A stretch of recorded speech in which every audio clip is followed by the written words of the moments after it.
Hello, Red here, bringing you part 54 and the last part of my recording session for the re-record, also known as Red Special Title Recommentary, whatever. Basically, if you haven't watched the last two parts, then shame on you for not watching the last two parts, or any parts at all before this one. But thank you for watching anyways. The audio did cut out for part 52, 53 and 54.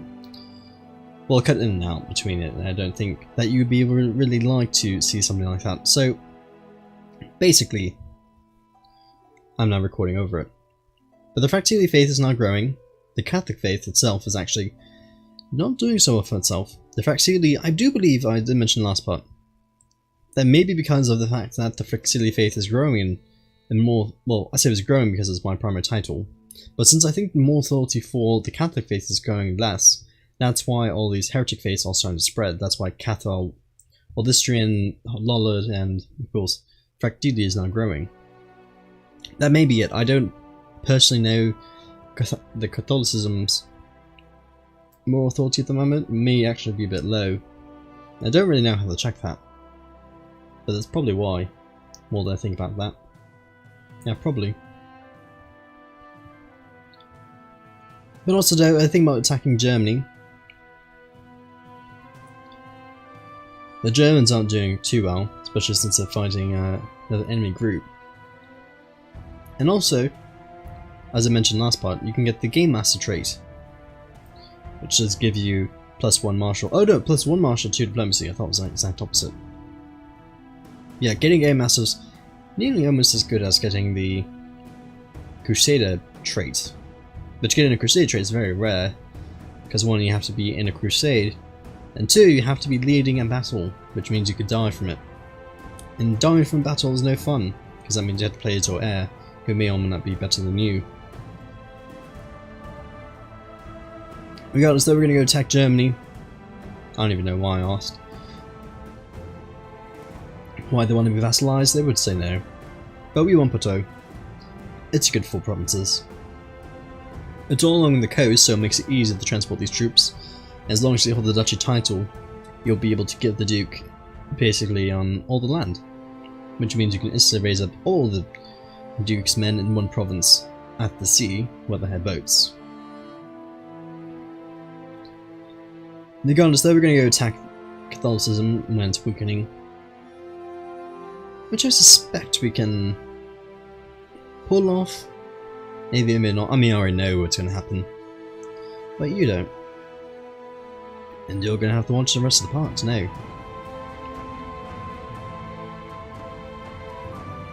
Regardless though, you know what I've noticed? If you ever decide to go into YouTube, recording and commentary, or commentating, quote unquote, is actually a bit harder than you expect to be. If you ever notice a lot of YouTubers out there who actually do go and, you know, do this for a living, I don't personally, but the ones who do this for a living, it's actually, I notice personally that it's a bit harder than expected to. Because you know, whenever you're watching a YouTube video and you're watching the screen, you know, seeing it from a back chair point of view, you always like tell that person, no, don't do that, why are you sending your troops to land Y? Why are you doing that? You're going to lose your men, and then you lose their men, and be like, oh, I should have told you. I told you there in front of the screen. Why didn't you do that? It was quite hilarious. But the point I'm getting at is that whenever you commentary or have lots of commentary and you record, it's not difficult. One of my favorite YouTubers, Northern Line, has actually mentioned that before. And it's true. If you're trying to play a video game and you're trying to commentate too at the same exact time, it's extremely difficult, because a large reason why it's difficult is because you want to do well at the game, but you need to focus on playing the game well. And that usually doesn't do well if you're trying to have meaningful commentary at the same time, because you're too focused on playing the game, if they're not trying to confuse you in 100 different ways. Basically, you're not going to be able to play well if you want to try and talk to someone capability 2 on the other hand, if you're trying to talk to someone you're not going to play well.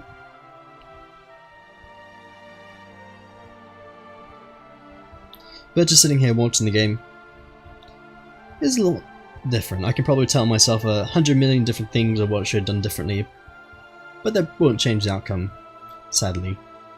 I wish I could. I wish I could go right now and just start editing my playthrough, go back to my old self and say, no, don't do that. You have to go and do this and this and this. But of course I already know what happens in my past self up until the moment it happens. They don't know. Well, me don't know. I don't know. Regardless though, we're going to fight the Germans.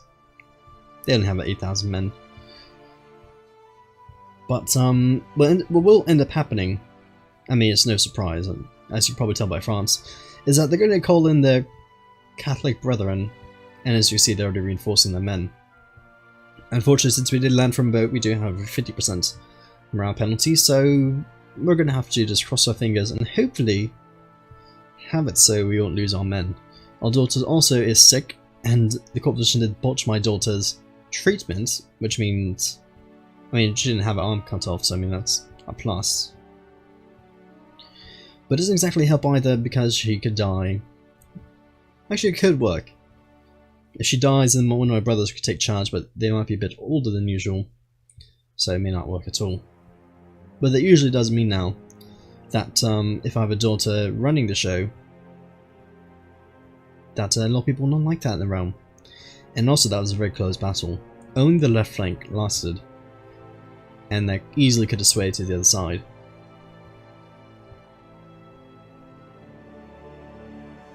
So it's getting a bit tricky. My money's not exactly high, and I believe because I don't even have plague, the guy just decided to naff off. My general, that is, on the center flank. I hate it when that happens. I don't know why the game does that.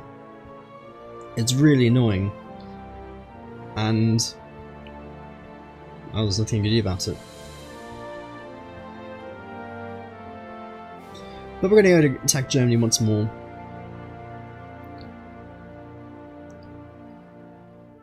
Because Germany has a lot of followers. Plus they probably do have, they probably have raised, I wouldn't be surprised if they did end up raising their fellow holy orders to fight against me. Anyway, I did decide, yeah, that's a holy order, if you could tell by that cross. Fighting against the Louvainian order, I believe? Does make it a bit easier. Sadly though, I did take a river crossing penalty, but luckily I was lucky enough to not take it too well. I mean, I took that very well. But yeah, as you can tell, lots of people are starting to fight against me, so I would have to go at this point, get more mercenaries. Because you can tell I'm fighting against Lombardy, Germany, France, Aquitaine, and that's about it.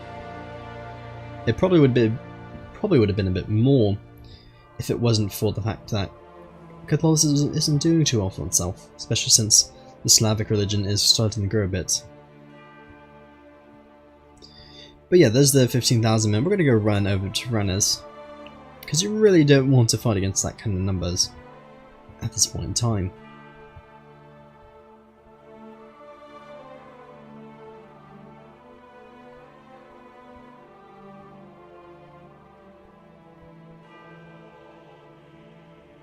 And we're going to go combine the troops, make sure that the morale is now encased, can just mix together. And with 16,000 men we'll be able to fight back Catholicism, and then they appeared with 11,000 troops. Rather put those. Well, 17,000 men. Which doesn't exactly make it fun. Yeah, they're going to go attack us now. Which of course means more mercenaries. Aha! And you can probably tell at this point I'm scraping the bottom of the barrel, money wise. Because you're not going to make a lot of money doing this. War is not profitable unless you have lots of profit. But yeah, the AI is bringing lots of men. And now actually doing fairly well. We broke the center. We may not even need the mercenaries, no. We simply do have a lot of heavy infantry, and since I did upgrade them a few parts ago, technology wise, I think I was able to really hold them back there. And France is going to go attack us with their 300 men, but they changed their mind. And from there, we're going to go and assault a few holdings. Because if the war lasted as long as it could, then I would eventually lose. Because I simply don't have the resources and all the money to really sustain a war like that.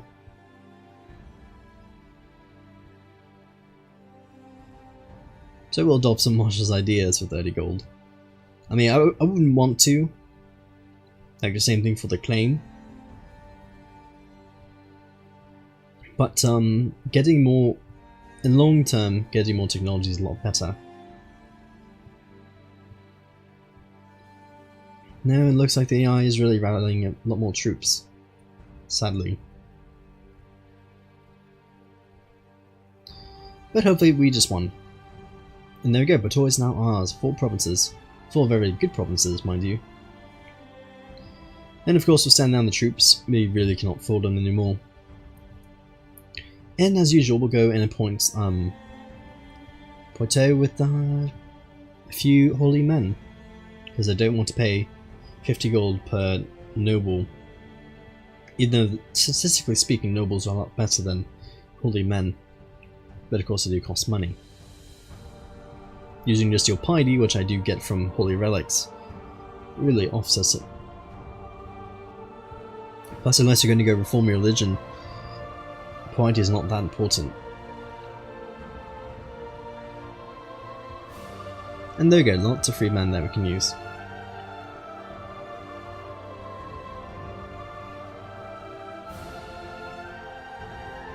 And we probably did a few more times I needed to. But having extra men that pick and choose is always the best option. And I usually try to go for people who are not ambitious, even though, I mean, usually, sooner or later, these people will, I mean, their children will probably become ambitious later on, or they themselves will become ambitious through events. But you should try to stray away from that. Because if a person's ambitious, then their children become ambitious, and from there, basically, then they'll become more likely to revolt later on. I mean, it's all the better if you're ambitious if you're at the very top, but it will not work out if, of course, someone at the bottom is trying to be ambitious. Anyway, we'll join another carousing event. We do have a guy who has positive 93 opinion, and he still hates us. You know, and he wants to have Gatherkind, which is quite a shame. But it happens, I suppose. One thing I could do later on, if I really wanted to, is destroy one of the kingdom titles I hold, so that if they end up changing a law, not the primary title or anything, but if they change the title and let's say I own, do I have the Kingdom of Ireland? I probably do have Ireland. I hold that title. If they end up changing that law, I can easily destroy the title. I can destroy the liege title and reinstate it so that it ends up being that the law for it ends up being reset. And that's one trick you can always do if your vassals do something you don't want them to do.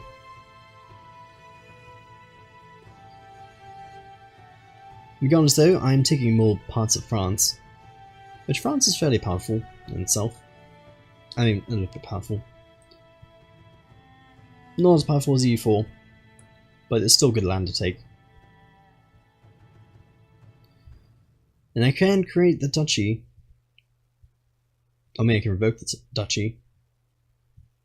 Or Poitou.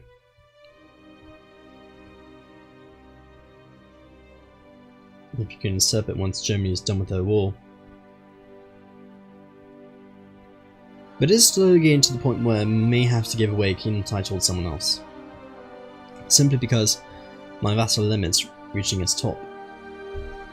And if a disease spreads, like to say the Great Pox appears and you end up losing your diplomacy skill, then you'll end up losing the amount of vassals that you can manage, because you get -5 diplomacy to yourself if you seclude yourself with your courtiers in the castle.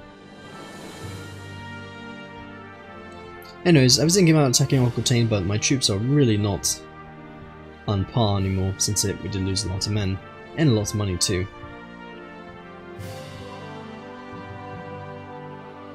But we can hold the summer fair. It's only 25 gold. It'll be fine.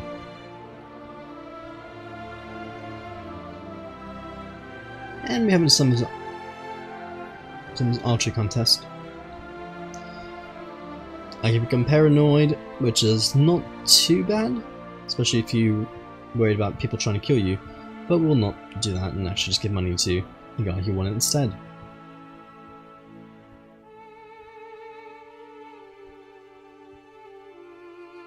Now with this position now open, so we have to go hire a new person. We'll obviously get the one guy who's a duke, even if they have only 18 skill in that area. Also, I'm gonna go make a few ducats. And looking at the culture map mode, it seems that the Welsh religion has actually grown quite a lot. I mean, goodbye Anglo-Saxon, goodbye Irish, and goodbye Scottish. I mean, Welsh is now just growing. And that's why if you always want one culture, one faith, you definitely need to go and give away land to counts and dukes who are the same culture and or religion. Because look at that, it's all just going away. Anglo-Saxon may not exist anymore.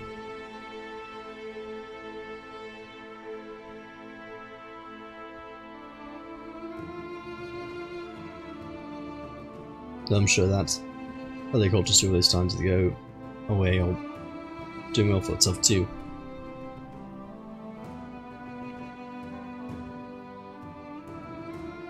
And Troubadour and his wife arrive from Octania. Courtly love can get away, but you end up losing one intrigue. Or you can get charitable, but I don't think I end up getting it. My friend who I have been going carousing with is terrible with the sword, so I'll go teach him since I'm a brilliant, or a skilled tactician. They're not a brilliant strategist, I don't think.